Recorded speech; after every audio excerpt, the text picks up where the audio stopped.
So our next stop here, as I mentioned on the last slide, is going to be to look at deviations for the different observations in this sample.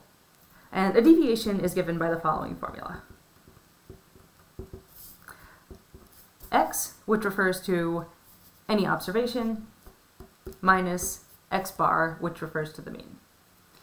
So I mentioned when I gave you the mean formula that x bar is always going to refer to the mean, and that is the case here.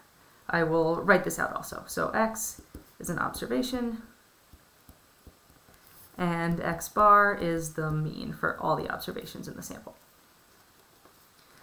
So in finding the deviation, the first thing you have to do, if you haven't done it already, is to find the mean. And we did find the mean for this data last week, but I'll go through it again quickly just to make sure that you can start from this point if you need to. So our mean formula is going to be this.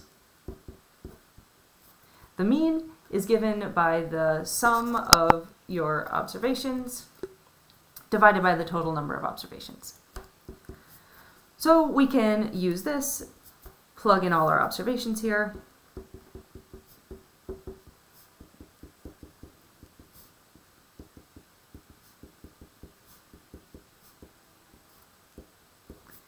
and then divide all this by our total number of observations, which is 12. If you recall, this comes out to 18 over 12, which comes out to 1.5. So our mean value, or our x bar, is going to be equal to 1.5. All right, so our next step then is to use the deviation formula to find a deviation for each of these different observations in the sample. So in order to do that, we're actually just going to list them all out. First, we've got our x, then we're going to subtract our x bar, and then we're going to come up with our deviation, which we'll write as x minus x bar. So this whole thing here we're going to call a deviation. So what I'm going to do here is just write out each of these different values that we have. So these are our different x's. So 2, 1, 0, 0, 1, 2, 1, 0, 0, 4. The mean here is going to be the same for each of them, but for the sake of illustration, I'm going to write it out each time. So our mean is 1.5, 1.5, and our mean is always 1.5.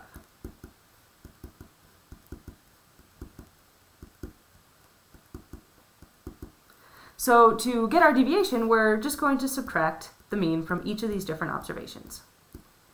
And each of these deviations then will tell you how far away the particular observation is from the mean.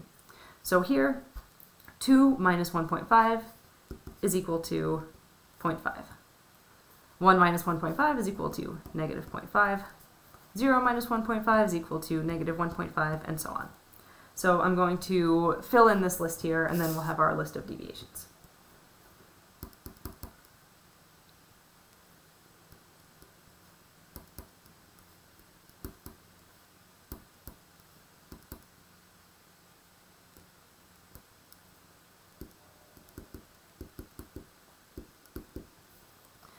All right, so what we have now is a list of deviations which tell us how far each of these different observations are from the mean. And what we can see from this list is that the farthest any of our observations are from the mean is 2.5 rs. So nothing is more than 2.5 rs away from the mean, and most of them are pretty close, so in the 0.5 to 1.5 range. So you can look at this, but you can imagine that if you had a whole lot of observations, say 100 observations or 1,000 observations, it would be really, really difficult to get any sort of useful information from just a list of deviations like that. And because of that, we're going to, make sure you can see it.